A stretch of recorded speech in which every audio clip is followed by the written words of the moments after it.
Come on. These relationships that you think are so awesome, and you know why and I'll fill you in a little. I'll fill you in, especially the teenagers in the audience, and the young people in the audience who kind of just recently kind of shot an email and somebody emailed them back and a little Facebook thing happened, and a little wink and a little hee there in the playground, even though it's a separate school, but in recess you saw each other and like a little bit of that happened. Let me just fill you in a little.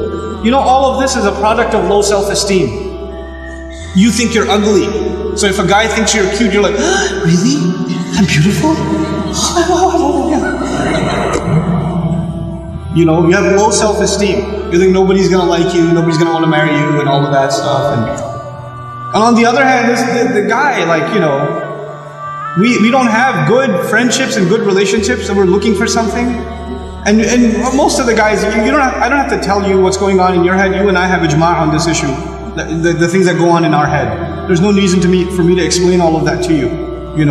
But just because you have raging hormones and you're like daydreaming about girls and things like that, it doesn't mean that you're in love. It just means that you haven't controlled your temptations yet. And you're ruining somebody's life. You're ruining an entire family. You realize what you're doing? And you call it love? You tell me if she was like 50 pounds fatter, you still be in love? Because she's the same person, same ruh inside her jasad, right? If she was a burn victim or something, if her hand burnt off, or her ear was missing, you still be in love? Or you find somebody else to love all of a sudden? And if you can't answer that question honestly, then come on, you're not in love, you're just hormonal.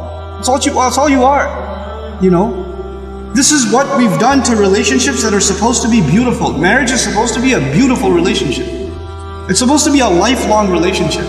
But because you're watching all of these models on TV and stupid women that are just throwing themselves at men and all this stuff, and you've developed this delusional concept of what it means to have love in your life. Delusional concept. Our deen came to free the world from this nonsense. To free it. Because we have a more mature understanding of what it means to have love in your life.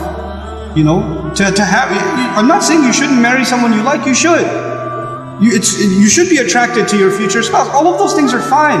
But there's a decency that you have to exhibit before then. And if you're okay with talking to a girl like that, you should be okay with somebody talking to your sister. You're okay with that too? Not if you have any ounce of decency left inside you. If you do, then this is how we have to end these things. And if you've been in that kind of relationship, or you're in one of those relationships right now, nobody knows. Only Allah knows and you know. Don't raise your hand, please. Right? But I'm saying, you're like, after today's lecture, I have decided I no longer want to be your friend. Don't even write that, because even then you're looking for a response. You're kidding yourself. And then you're checking, did she write back? Yes, we should no longer be friends. And then you'll write back, you're right, we really shouldn't be friends anymore. And then she'll write back, yeah, never again. And then you're still doing it. Just stop, just cut it off. Just cut it off. It's not good for you. And guys, I've done a whole series on shame, so I won't repeat the whole thing because it took hours and hours and hours, but I will tell you this. It's okay to be attracted to a girl. Allah put that in you. You're not evil for finding a girl beautiful. It's not haram for you to feel that way. You have to control it. You have to control yourself. Our deen teaches us self-control. And if you cannot exhibit self-control in one aspect of your life, you'll lose self-control in other aspects of your life. Same thing for you. Same thing for you. Control yourself. Control your giggle. Control your overly friendly demeanor in certain situations. Don't be oblivious to, don't say we're just friends, or he's like a brother to me.